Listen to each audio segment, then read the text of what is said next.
Jangan lupa like, comment, and subscribe channel YouTube TVRI Bengkulu dan nyalakan lonceng notifikasinya.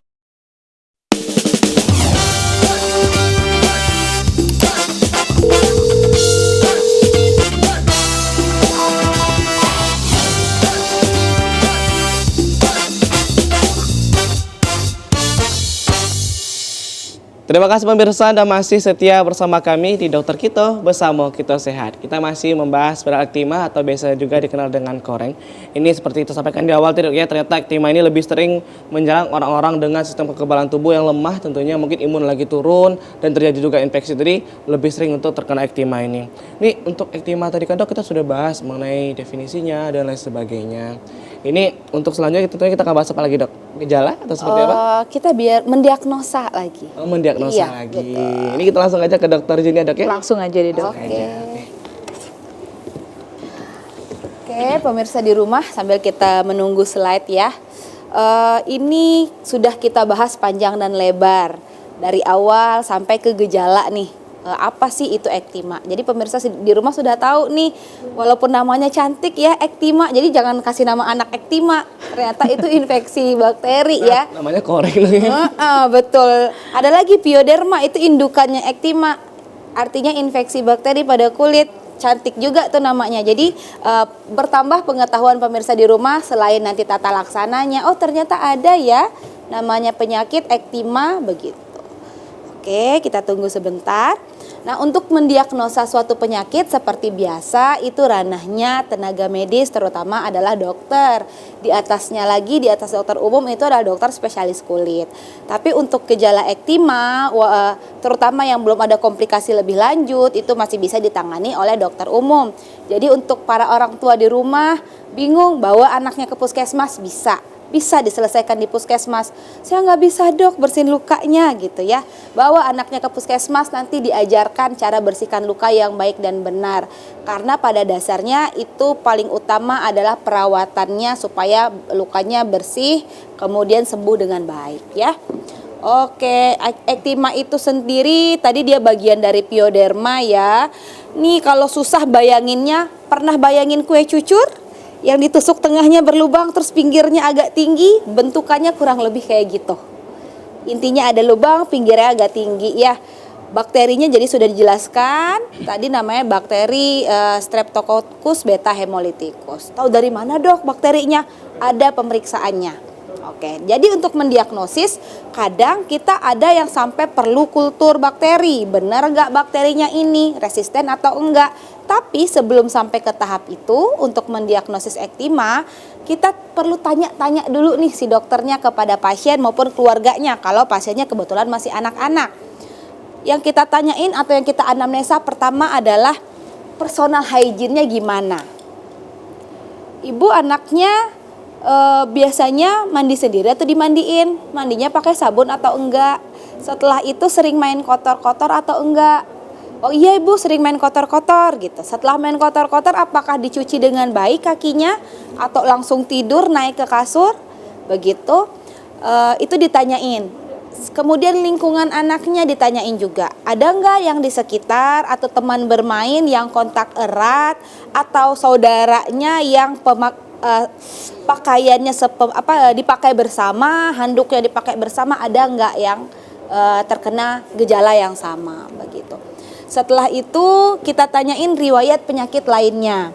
Kenapa kita perlu tanyakan? Ini berhubungan dengan penanganan lebih lanjut dan faktor resikonya seperti yang sudah dijelaskan oleh Dr. Reni ya. Kita perlu tahu penyebabnya nih kira-kira kok bisa muncul di anak ini lebih rentan dibanding anak yang lain. Pertama kekurangan gizi. Di saat anak misalnya kita bahas di anak-anak ya, walaupun ektima ini bisa terjadi pada dewasa juga. Saat kita kekurangan zat gizi, imun kita jadi lemah sehingga infeksi bakteri lebih mudah untuk berkembang begitu.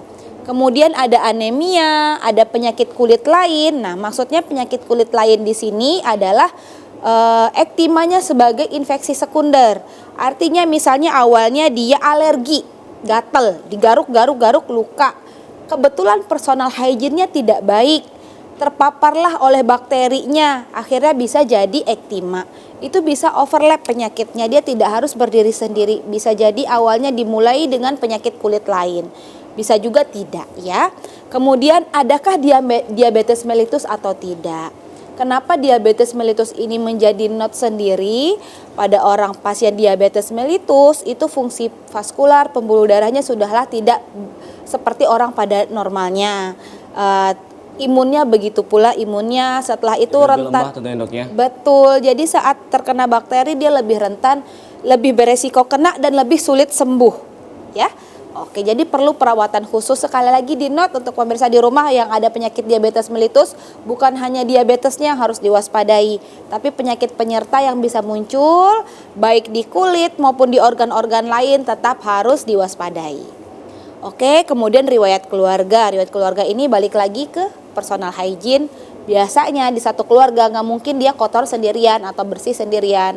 Pasti itu ada faktor lingkungan. Oke, setelah itu, setelah kita tanya-tanyain sama dokternya, biasanya kita lakukan pemeriksaan fisik. Pemeriksaan fisiknya cukup sederhana. Dokter cuma tinggal lihat kakinya, oh iya, karena gambarannya cukup khas. Nanti kita obatin. Kecuali nanti pemeriksaannya butuh pemeriksaan lebih lanjut ya. Gambaran pemeriksaan fisiknya seperti yang sudah dijelaskan tadi ya. Ini fasenya udah sedikit kering, ini yang masih bernanah ya, ini sedikit kering, ini baru mau mulai bernanah, masih merahnya merah banget. Tapi dia sudah mulai membentuk cekungan. Nah, saat dia sudah agak kering, kalau dikopek-kopek lukanya bisa makin besar. Nah, contoh yang gambar di bawah ini kemungkinan awalnya kecil segini, ngelupas, digaruk, gatal, makin lebar, makin lebar, makin lebar. Akhirnya infeksinya selain bisa yang di lesi utamanya perburukan, dia bisa menyebar ke bagian yang lain.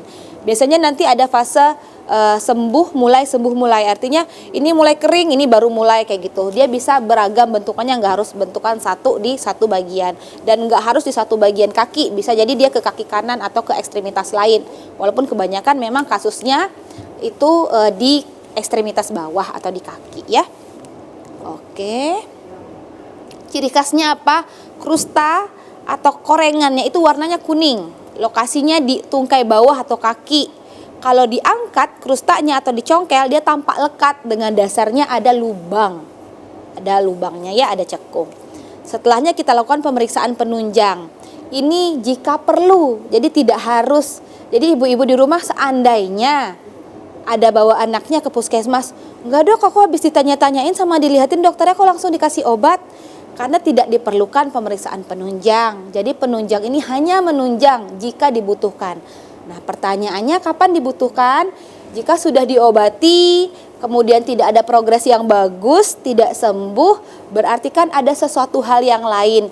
Biasanya kita lakukan kultur untuk mengetahui apakah bakterinya ini benar-benar bakteri yang kita maksudkan, kemudian obat atau antibakteri yang kita berikan sudah sesuai dengan hasil kulturnya. Yang paling penting sebenarnya adalah apakah kuman ini sudah resisten atau belum. Karena sekarang penggunaan antibiotik ya yang sembarangan, tidak sesuai indikasi, tidak sesuai aturan, itu sangat banyak. Ini tentunya memang paling sering kita edukasi dok ya penggunaan antibiotik karena banyak sekali antibiotik mungkin dijual bebas jadi digunakan agar cepat sembuh tadi ternyata bisa resisten. Itu juga membahayakan untuk pemirsa juga dok ya. Iya. Kita semua. Kita akan bahas lagi dok ya mengenai ektima ini. Untuk pemirsa di rumah jangan kemana-mana, tentunya kita akan hadir lagi setelah jeda pariwara berikut ini. Tetaplah bersama kami di Dokter Kito.